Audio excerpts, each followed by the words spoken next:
देवताओं के गुरु बृहस्पति जो भाग्य के कारक हैं, धन के कारक है, संतान के, पति के और आप कितने समझदार हैं, इन सब के कारक गुरु बृहस्पति ही माने जाते हैं। आपका भाग्य भी कहीं न कहीं बृहस्पति ही तय करते हैं। अब यही बृहस्पति देव लगभग 12 साल बाद उदय होकर कर्क राशि में प्रवेश करने वाले हैं। 2 जून 2026 से 31 अक्टूबर 2026 तक कर्क राशि वालों के लिए यह परिवर्तन आपके पहले भाव में होने जा रहा है। ये वीडियो आपकी चंद्र राशि पर आधारित है।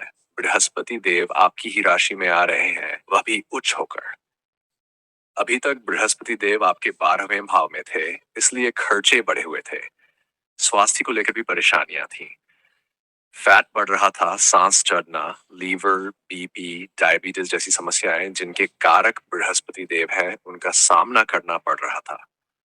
आप स्वास्थ्य को लेकर परेशान थे क्योंकि 12वां भाव सामान्यतः चुनौतियों का भाव माना जाता है। लेकिन अब बृहस्पति देव आपके पहले भाव में आ जाएंगे। आप स्वयं पर काम करेंगे, भाग्य का सहयोग मिलेगा, जीवन साथी का भी सपोर्ट मिलेगा। इस समय आप आध्यात्मिक बनेंगे, स्पिरिचुअल ट्रैवल भी करेंगे और यदि आप कोई गलत या नकारात्मक कार्य कर रहे थे तो उसे भी छोड़ने का प्रयास करेंगे। पहला भाव अत्यंत महत्वपूर्ण भाव होता है क्योंकि ये हमारे स्वभाव, चरित्र, व्यवहार, सोच, व्यक्तित्व और जीवन के समग्र दृष्टिकोण को दर्शाता है। देवगुरु बृहस्पति आपके छठे और नवम भाव के स्वामी हैं और इस समय आपके पहले भाव में आ रहे हैं, वह भी उच्च होकर। इसके साथ ही देवगुरु बृहस्पति की 3 विशेष दृष्टियां भी होती है और कहा जाता है कि गुरु की दृष्टि में अमृत होता है। जहां भी उनकी दृष्टि पड़ती है वहां शुभ फल मिलते हैं। पहले भाव से बृहस्पति देव की दृष्टि आपके पंचम भाव, सप्तम भाव और नवम भाव पर पड़ रही है।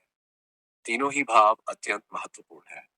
पंचम भाव संतान, शिक्षा और बुद्धि का है, सप्तम भाव विवाह और जीवन साथी का है तथा नवम भाव भाग्य, धर्म, पिता का है। गुरुदेव की पहली दृष्टि आपके पंचम भाव पर पड़ेगी जो मंगल देव का भाव है। मंगल देव और बृहस्पति देव परस्पर मित्र हैं, इसलिए इस समय फैमिली प्लानिंग के प्रबल योग बन रहे हैं। साथ ही यदि आप एजुकेशन में कुछ नया करना चाहते हैं, कहीं एडमिशन लेना चाहते हैं या कोई नई स्किल सीखना चाहते हैं तो ये समय आपके लिए बहुत अच्छा रहेगा।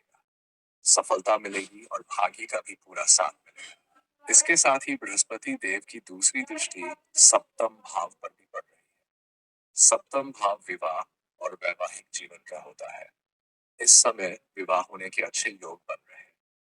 यदि आप विवाह करना चाहते हैं तो परिस्थितियां अनुकूल रह सकती हैं। बिजनेस पार्टनरशिप के लिए भी यह समय बहुत अच्छा रहेगा। अंत में बृहस्पति देव की दृष्टि आपके नवम भाव पर भी पड़ रही है। ये बृहस्पति देव का अपना ही घर है जहां मीन राशि स्थित है, इसलिए बृहस्पति देव अपने ही घर पर दृष्टि डाल रहे हैं, वह भी उच्च अवस्था से। इस समय भाग्य काफी मजबूत रहेगा। आप जो भी नया कार्य शुरू करना चाहते हैं उसकी शुरुआत कर सकते हैं। सफलता आपका पूरा साथ देगी। घर में शुभ कार्य, मांगलिक कार्य और धार्मिक आयोजनों के भी योग बन रहे हैं। इस समय जो उपाय आपको करने चाहिए वे हैं प्रतिदिन हनुमान चालीसा का पाठ अवश्य करें। चंद्रदेव आपकी राशि के स्वामी हैं, इसलिए प्रतिदिन चंद्रदेव के बीज मंत्र का 108 बार उच्चारण करें। सोम सोमाय नम। इसके अलावा जितना हो सके महादेव शिव की उपासना करें, वे आपके इष्ट देव माने जाते हैं। साथ ही उगते हुए सूर्य को तांबे के पात्र से जल अर्पित करें। हमसे परामर्श लेने के लिए नंबर और ईमेल आईडी डिस्क्रिप्शन में मेंशन है। वीडियो अच्छी लगी हो तो चैनल को लाइक, शेयर और सब्सक्राइब जरूर करें। धन्यवाद।